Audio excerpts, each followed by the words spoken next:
প্রথম বাজেটেই সরকারি চাকরিজীবীদের জন্য এলো বিশাল এক চমক। জাতীয় সংসদে 2026-27 অর্থ বছরের বাজেট পেশকালে নবম জাতীয় পে স্কেলের আনুষ্ঠানিক ঘোষণা দিয়েছেন অর্থমন্ত্রী আমির খসরু মাহমুদ চৌধুরী। তিনি জানান, আগামী 1 জুলাই থেকেই ধাপে ধাপে কার্যকর হবে এই নতুন বেতন কাঠামো।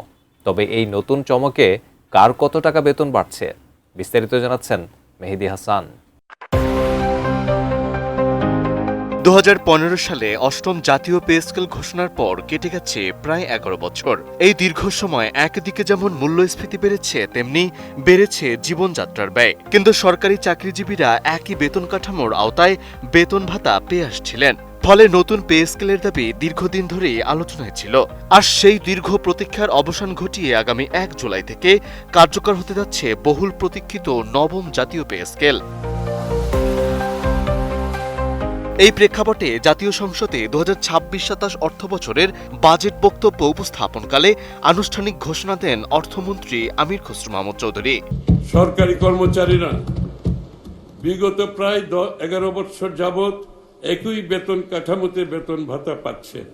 ইতিমধ্যে মূল্যস্ফীতিজনিত কারণে জীবনযাত্রার ব্যয় অনেক বৃদ্ধি পেয়েছে।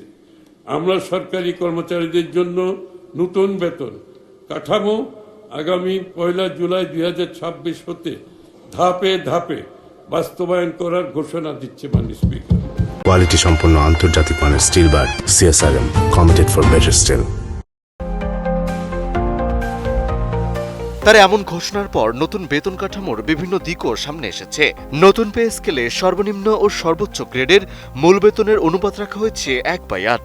একই সঙ্গে প্রায় সব গ্রেডেই মূল বেতন দ্বিগুণ থেকে 2.5 গুণ পর্যন্ত বাড়ানো হয়েছে।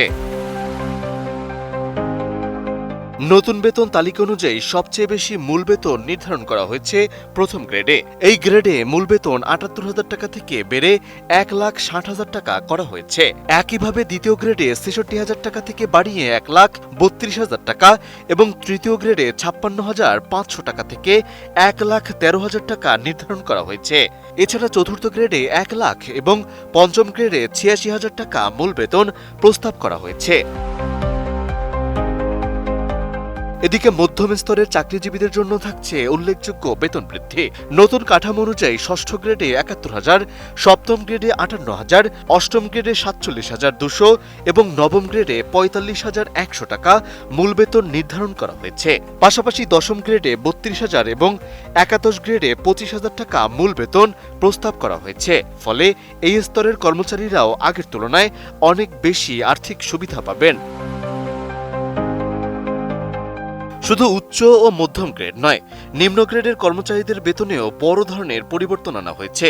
নতুন কাঠামো অনুযায়ী দ্বাদশ থেকে 20 গ্রেড পর্যন্ত মূল বেতন 20,000 টাকা থেকে 24,300 টাকার মধ্যে নির্ধারণ করা হয়েছে। এর সঙ্গে বাড়ি ভাড়া এবং অন্যান্য ভাতা যোগ হলে সর্বনিম্ন গ্রেডের মোট বেতন দাঁড়াবে 41,908 টাকা। মেহেদী হাসান, ATN নিউজ।